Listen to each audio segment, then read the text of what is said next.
अस्सलाम वालेकुम। Welcome to data science with doctor Waseem. आज मैं एक नई प्लेलिस्ट स्टार्ट करने जा रहा हूँ आप लोगों के लिए, और इस प्लेलिस्ट के अंदर मैं मशीन लर्निंग के प्रैक्टिकल आस्पेक्ट्स को कवर करूँगा। मेरी कोशिश ये है कि ना सिर्फ थ्योरेटिकल कॉन्सेप्ट्स बल्कि प्रैक्टिकल कॉन्सेप्ट्स दोनों चीज़ों को साथ लेकर चला जाए, ताकि जो अंडर ग्रेजुएट और ग्रेजुएट स्टूडेंट्स को जो प्रॉब्लम्स आती हैं मशीन लर्निंग को सीखते हुए, उनको समझने में, उनको अंडरस्टैंड करने में उनको आसानी हो। तो आज की ये हमारी पहली वीडियो है। इस तरह से मैं वीडियोस जो हैं आप लोगों के साथ शेयर करता रहूँगा, और मुझे इसमें आप लोगों का फीडबैक चाहिए होगा कि मैं किस तरह से इन वीडियोस को मज़ीद बेहतर कर सकता हूँ। तो सबसे पहले जो हमारी वीडियो है आज की, that is the intuition behind machine learning, कि मशीन लर्निंग क्या होती है और बेसिकली आइडिया क्या है मशीन लर्निंग के बिहाइंड।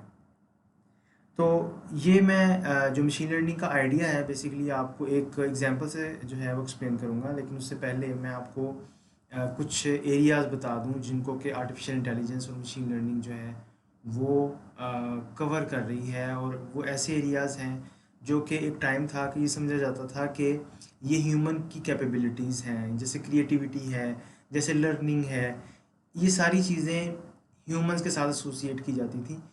और ये समझा जाता था कि मशीन्स जो हैं वो इन चीज़ों में शायद ह्यूमन को कभी सरपास नहीं कर सकेंगी।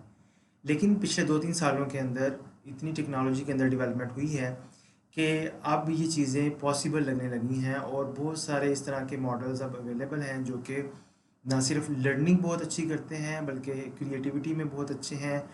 तो कुछ आर्टिफिशियल इंटेलिजेंस और मशीन लर्निंग की कुछ डिफरेंट जो एप्लीकेशंस हैं, जो डिफरेंट आस्पेक्ट्स हैं, उसमें सबसे पहला जो गोल है मशीन लर्निंग या आर्टिफिशियल इंटेलिजेंस का, वो परसेप्शन है कि मशीन जो है वो अपने अराउंड जो उसके एनवायरनमेंट है उसको समझ सके। और उस एनवायरनमेंट को समझने से मुराद ये है कि कोई सेंसरी इनपुट्स हों मशीन के साथ, जैसे कैमरास हैं या कुछ और इस तरह के सेंसर्स हों, जिसकी बेस पे वो अपने एनवायरनमेंट को समझ सके कि इस एनवायरनमेंट के अंदर किस तरह का चेंज आ रहा है एनवायरनमेंट के अंदर, उसको परसीव कर सके और उसकी बेस पे रिएक्ट कर सके। ठीक है, तो ये एक मेन गोल रहा है आर्टिफिशियल इंटेलिजेंस का फ्रॉम द लास्ट 70 ईयर्स। दूसरा जो है वो रीजनिंग है, कि मशीन्स जो हैं वो रीजनिंग कर सकें। जैसे लेट्स से हम लोग कोई गेम खेल रहे हैं, लेट्स से चेस की गेम खेल रहे हैं, उसमें हम रीजनिंग करते हैं कि कैसे हम अपने अपोनेंट को जो है वो हरा सकते हैं।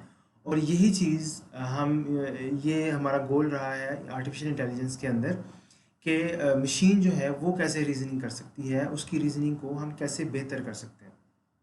इसके अलावा जो तीसरा गोल रहा है आर्टिफिशियल इंटेलिजेंस का, that is about control, motion and manipulation. इससे मुराद ये है कि मशीन जो है वो किस तरह से मोशन कर सकती है, जैसे रोबोट्स के अंदर होता है मोशन, और मैनिपुलेशन वो कैसे कर सकती है अपने अराउंड एनवायरनमेंट को। इसके अलावा जो थर्ड है, फोर्थ वन है, दैट इज़ प्लानिंग, कि मशीन जो है वो ahead of the time plan कैसे कर सकती है। फॉर एग्ज़ाम्पल जैसे हम देखते हैं कि हम गूगल मैप हमारी हेल्प करता है नेविगेट करने के लिए। इसी तरह से अगर एक ऑटोनमस व्हीकल है, एक ऐसी गाड़ी है जो ड्राइवरलेस है, तो वो कैसे प्लानिंग करेगी, किस तरह से प्लान करके अगर एक जगह से दूसरी जगह पे जाना है तो वो किस तरह से प्रॉपर प्लान करेगी। इसके अलावा कम्युनिकेशन है, कि जैसे हम लोग, एक ह्यूमन दूसरे ह्यूमन से कम्युनिकेट करता है, क्या इसी तरह से हम मशीन से कम्युनिकेट कर सकें। अगर इस तरह ये भी बेसिकली एक आर्टिफिशियल इंटेलिजेंस का गोल रहा है कि हम जो इंटरेक्शन है, ह्यूमन टू कंप्यूटर इंटरेक्शन है, उसको इतना आसान बना दें, जो कि पहले जो है वो मूवीज़ में जैसे होता था। अब कुछ ऐसे मॉडल्स आ चुके हैं, मोस्टली आप लोगों को पता होगा चैट जीपीटी जिस तरह से है, उसका थर्ड वर्जन है, फोर्थ वर्जन है। तो ये ऐसे टूल्स अब अवेलेबल हैं जो कि ह्यूमन के कंप्यूटर के साथ इंटरेक्शन को, कम्युनिकेशन को आसान बनाते हैं। इसके अलावा क्रिएटिविटी है, जैसे कोई पेंटिंग वगैरह है, दो पेंटिंग्स को मर्ज करना है, इस किस्म की चीज़ें भी अब मशीन लर्निंग और आर्टिफिशियल इंटेलिजेंस के मॉडल्स आपके लिए कर रहे हैं। नेक्स्ट लर्निंग है, कि जैसे ह्यूमंस जो हैं वो लर्न करते हैं, उसी तरह से जो मशीन है वो भी लर्न कर सके।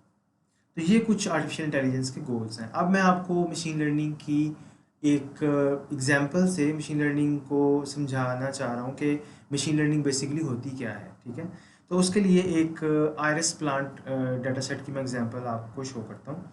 आयरस प्लांट कैटेगरीज जो हैं वो बेसिकली क्या है कि 3 डिफरेंट तरह के फ्लावर्स हैं। आयरस की 3 डिफरेंट कैटेगरीज हैं, ठीक है। आयरस प्लांट जो है वो फ्लावर यूज़ होता है डिफरेंट काइंड ऑफ परफ्यूम्स के अंदर, और इसमें आयरस वर्सिकलर, आयरस सिटोसा है, आयरस वर्जिनिका है, ठीक है। ये 3 टाइप्स हैं फ्लावर्स की। अब इनमें जो डिफरेंस होता है थोड़ा बहुत वो ये होता है कि इनकी जो पेटल और सेपल की विड्थ और लेंथ है वो थोड़ी थोड़ी डिफरेंट होती है।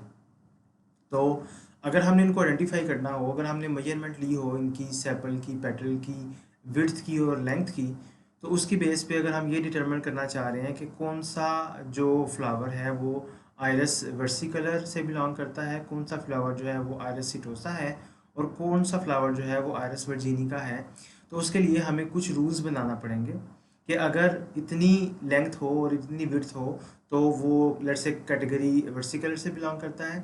अगर पेटल की इतनी विड्थ और इतनी लेंथ हो तो वो सिटोसा से बिलोंग करता है, एंड सो ऑन, ठीक है। तो ये हमें बेसिकली प्रॉब्लम, अगर हमने इसको सॉल्व करना है तो हमें कुछ डाटा चाहिए होगा। लेट्स से हम 4 चीज़ों को देखते हैं, सेपल लेंथ को देखते हैं, सेपल विड्थ को देखते हैं, पेटल लेंथ और पेटल विड्थ को देखते हैं, ठीक है।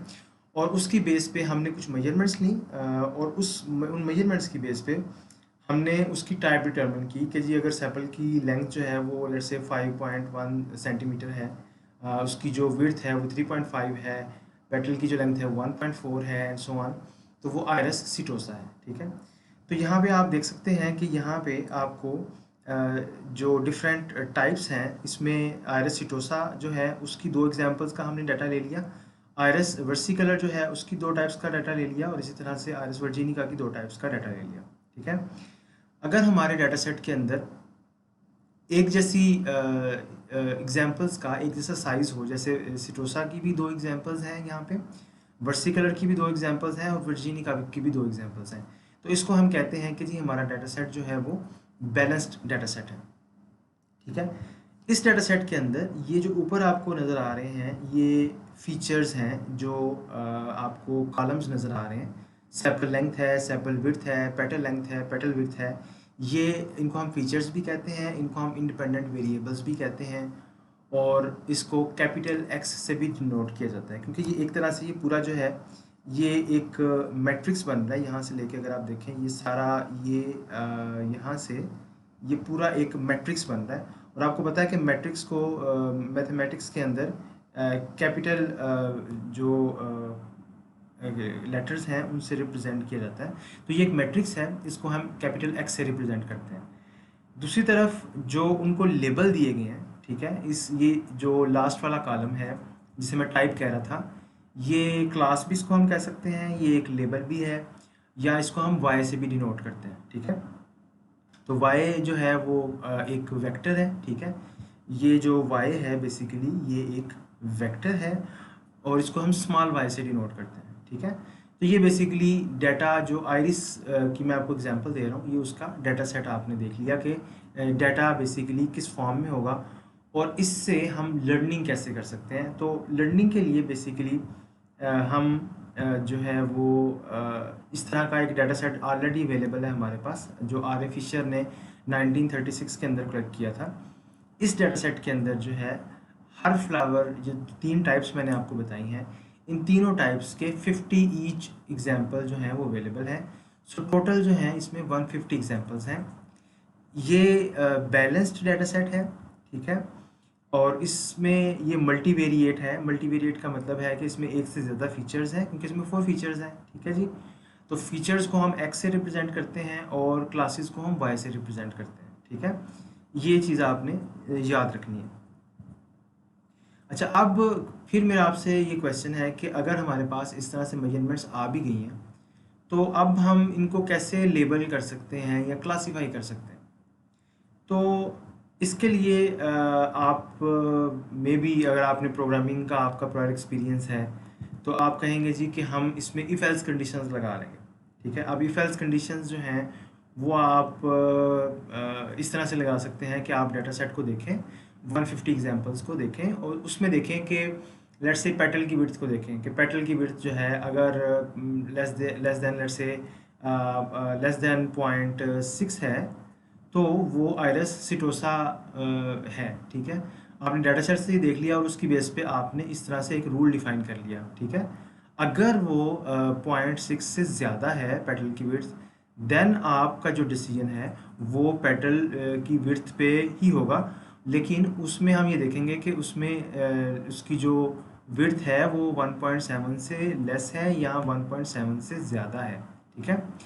तो कहने का मकसद ये है कि हम डाटा सेट को देखते जाएंगे, जो हमने डाटा कलेक्ट किया हुआ है, और उसकी बेस पे हम जो एक ट्री लाइक स्ट्रक्चर है जिसमें इफ़ एल्स कंडीशंस हैं कि जी ट्रू हो तो वो लेफ़्ट साइड पे जा रहा है, फॉल्स हो तो वो राइट साइड पे जा रहा है, तो इस तरह से हम इफ़ एल्स कंडीशंस बना सकते हैं। क्वेश्चन अब ये है कि 150 एग्जाम्पल्स के लिए भी ये इवन मुश्किल है, लेकिन अगर यहीं पे आपके पास 5000 10,000 इवन 1 मिलियन अगर आपके पास एग्जाम्पल्स हों, तो उन एग्जाम्पल्स को देख के इस तरह से रूल्स डिफाइन करना नियर टू इम्पॉसिबल है, ठीक है।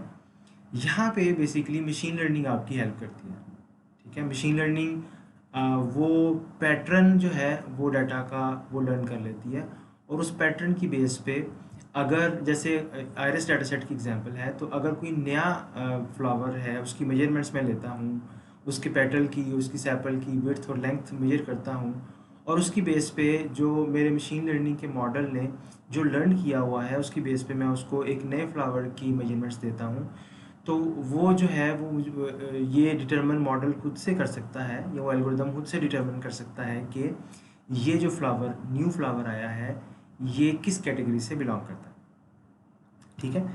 तो ट्रेडिशनल प्रोग्रामिंग के अंदर क्या होता है कि हम रूल्स लिखते हैं और वो रूल्स इफ एल्स कंडीशंस की फॉर्म में होते हैं, ठीक है। लेकिन बहुत सारी प्रॉब्लम्स में ये रूल्स डिफाइन करना बहुत मुश्किल हो जाता है हमारे लिए, ठीक है। तो लर्निंग सिस्टम्स जो हैं उनके अंदर क्या होता है बेसिकली कि हम डायरेक्टली प्रोग्रामिंग इस तरह से नहीं करते कि वो प्रोग्राम हमारी प्रॉब्लम सॉल्व करे, बल्कि हम इस तरह से प्रोग्रामिंग करते हैं कि वो जो मॉडल है वो जो मशीन है एक्चुअली वो उसको लर्न कर ले खुद से ही, कि वो प्रोग्राम खुद से बना ले, ठीक है। तो ये बेसिकली आइडिया है। तो हम एक तरह से यूँ कह लें कि एक अननोन फंक्शन है जो हम जो है वो इम्प्लीमेंट करना चाह रहे हैं, ठीक है। जैसे प्रोग्रामिंग में होता है कि हम एक फंक्शन जो है हमें पता है कि एक ऐडर का फंक्शन है, तो उसको हम 2 नंबर देंगे तो वो हमें उनको ऐड करके दे देगा, लेट्स से। अब अगर हमने एक फ्लावर की कैटेगरी जो है वो रिटर्न करवानी है फंक्शन से, तो उसमें हमें इफ एल्स कंडीशंस देनी पड़ेंगी। लेट्स से हमने 4 मेजरमेंट्स उसको देनी है, तो 4 मेजरमेंट्स के अगेंस्ट वो उस फ्लावर की टाइप रिटर्न करेगा।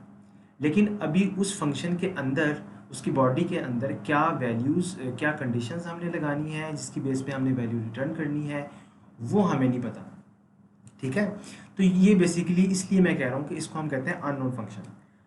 अब ये अननोन फंक्शन जो है ये हम ट्रेनिंग एग्जाम्पल से इसको टीच करवाते हैं, यानी ये लर्न करता है और उन ट्रेनिंग एग्जाम्पल्स की बेस पे वो फंक्शन जो है वो लर्न कर लेता है, ठीक है। ये जो पर्टिकुलर केस मैंने आपको बताया है, ये जो मॉडल मैंने भी आपको दिखाया है, इसे हम डिसीजन ट्री मॉडल कहते हैं, ठीक है। तो ये एक तरह का एक मॉडल है। इस तरह से और काफ़ी सारे मॉडल्स हैं मशीन लर्निंग के अंदर जिनको आप यूज़ करके तो मशीन को जो है वो लर्निंग मशीन की करवा सकते हैं।